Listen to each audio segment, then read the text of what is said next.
Have you ever been handed a task that just felt, well, impossible? A responsibility so big it makes you feel completely small, totally unprepared? Today, we're going to dive into this powerful idea that being called to something isn't about being ready, it's about being equipped by the one who calls you. And this entire idea, it's anchored right in the Bible, specifically in the book of Exodus. This key verse really sets the stage. The whole purpose behind these seemingly impossible tasks, it's to build belief. It's all about revealing that God is present and He is actively at work. So let's just start with a feeling I think we've all had. That sense of, wait, why me? I don't have the skills for this, or the confidence, or the experience. It's such a universal human feeling, and as we're about to see, it's one God often hears from the very people He calls. Okay, so here's the crucial point, and it's a total flip of how we usually think about things. We think we need to be perfect and all polished up before we're called.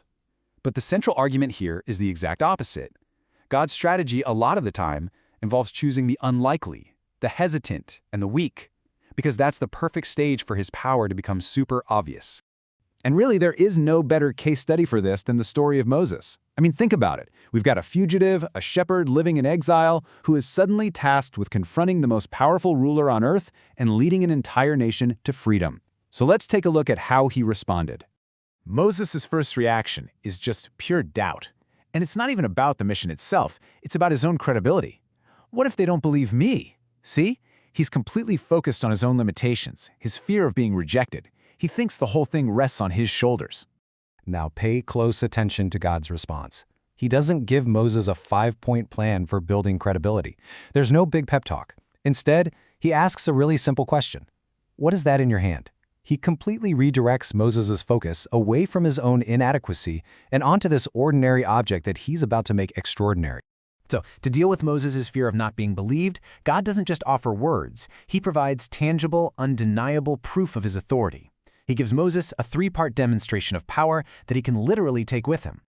So let's look at these signs. First, his ordinary shepherd's staff transforms into a snake and back again, a clear symbol of divine power over nature. Second, his own hand gets afflicted with leprosy and is then instantly healed, showing power over disease. And third, God promises a sign that will strike right at the heart of Egyptian life and religion, turning water from the Nile into blood. You see, these aren't just tricks, they are powerful statements pointing to the one true God.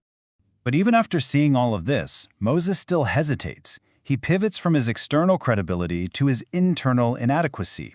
He basically says, I'm not a good speaker, I get tongue-tied. He's still looking at his own resume and just finding it lacking.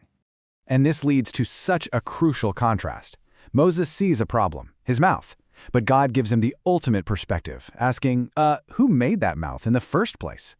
God reminds Moses that he's the creator of everything. The one who designed speech can certainly empower a speaker. God doesn't deny Moses' weakness. He just declares that his own sufficiency is way, way greater. And here it is, the final, most honest objection. After all the signs, after all the reassurances, Moses just says it plain. Please send someone else. This isn't about ability anymore, It's about willingness. He's asking to be completely replaced.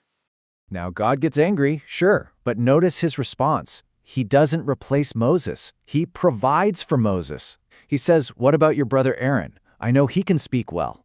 So God's solution wasn't to discard the unwilling servant, but to give him the exact support he needed to succeed. He met Moses right where he was.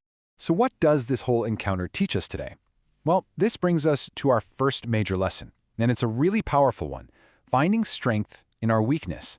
Here's the core principle. We often see our weaknesses, our fears, our lack of skill, our past failures, as things that disqualify us. But in God's economy, they're the very platform where His strength and grace can be most clearly and undeniably displayed. It's like when our ability ends, His power becomes obvious to everyone watching. So how do we actually apply this? Well, it starts with honesty. Instead of trying to hide our limitations, we bring them to God. It means consciously choosing to rely on His strength when we face a challenge, instead of just trying to muscle through it on our own. And it's about remembering that being ready isn't a prerequisite for God to start working. But the story doesn't end with just God's power. The arrival of Aaron teaches us another vital lesson about how God works in our lives. This is the principle of divine provision.